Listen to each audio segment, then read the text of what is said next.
Bonjour, bienvenue à Lumière de la Parole. Aujourd'hui, en ce mardi saint, 30 mars, nous nous mettons à l'écoute de l'Évangile selon Saint Jean.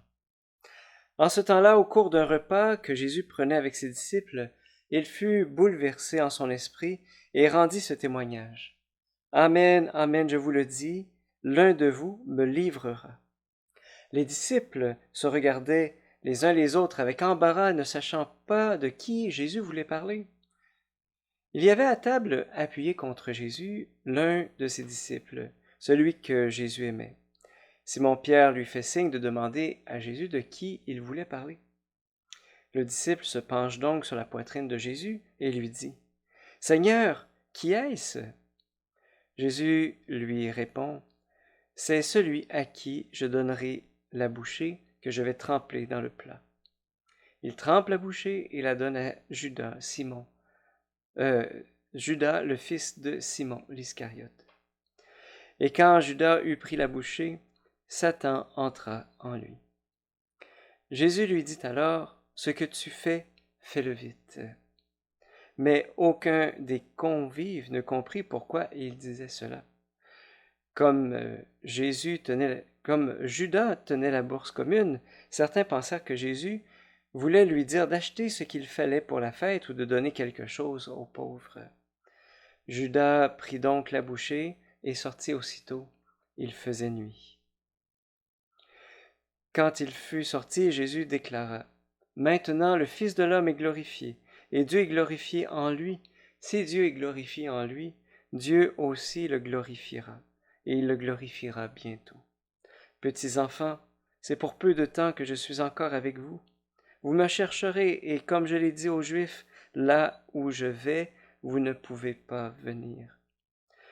Je vous le dis maintenant à vous aussi. » Simon-Pierre lui dit, « Seigneur, où vas-tu? » Jésus lui répondit, « Là où je vais, tu ne peux pas me suivre maintenant. Tu me suivras plus tard. » Pierre lui dit, « Seigneur, pourquoi ne puis-je pas te suivre à présent? Je donnerai ma vie pour toi. » Jésus réplique, « Tu donneras ta vie pour moi? Amen, amen, je te le dis, le coq ne chantera pas avant que tu m'aies renié 3 fois. » Acclamons la parole de Dieu. Louange à toi, Seigneur Jésus.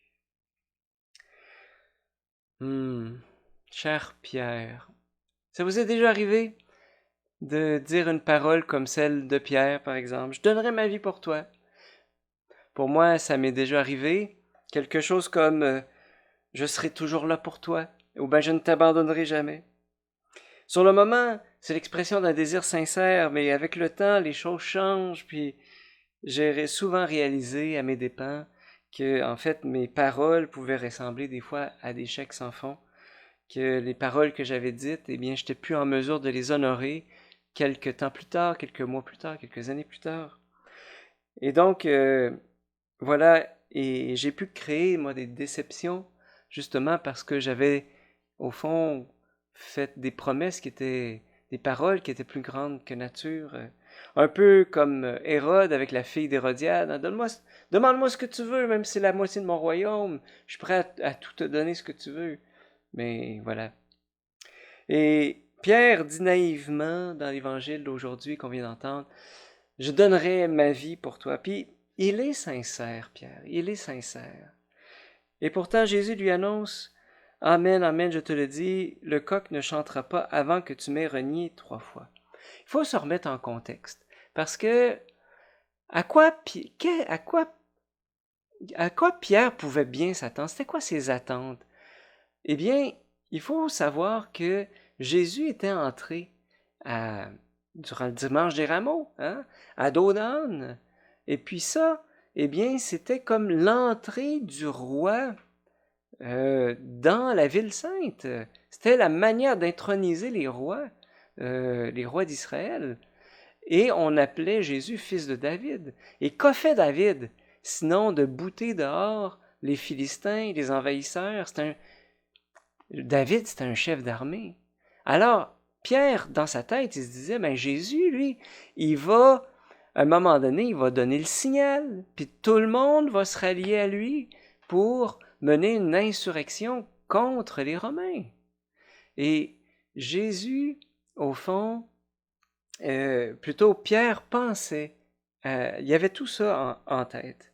Alors que quand, dans ce contexte-là, dans le contexte là, d'une future insurrection là, de Jésus avec ses troupes contre les Romains, à ce moment-là, il était prêt à donner sa vie. Il dit, je donnerai ma vie pour toi. Et on se souvient qu'au dernier repas, il y avait une épée à la taille.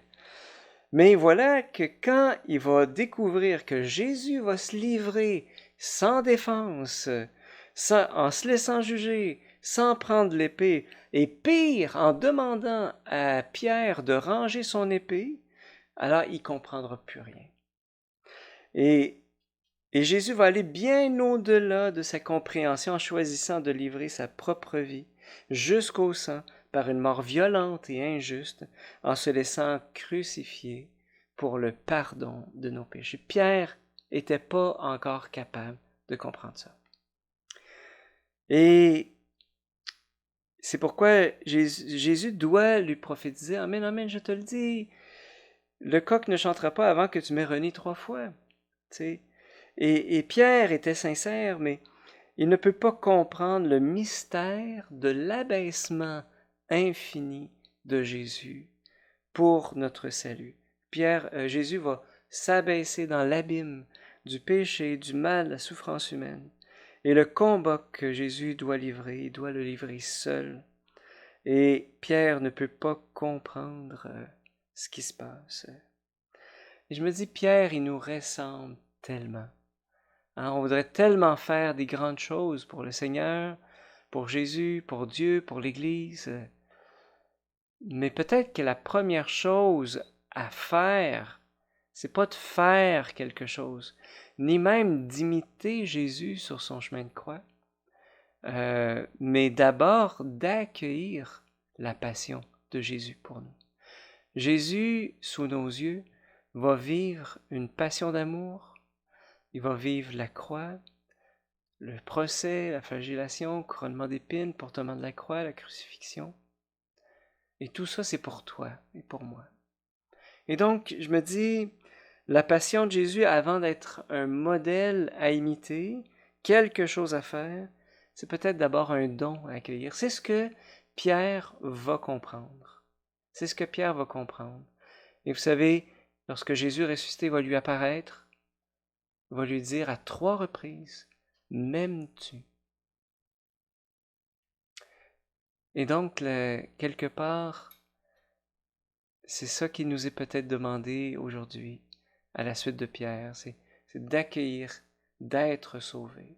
Avant de faire quoi que ce soit, c'est d'accueillir le don de Dieu, le don de Jésus. Je demande au Seigneur de vous bénir au nom du Père et du Fils et du Saint-Esprit. Amen.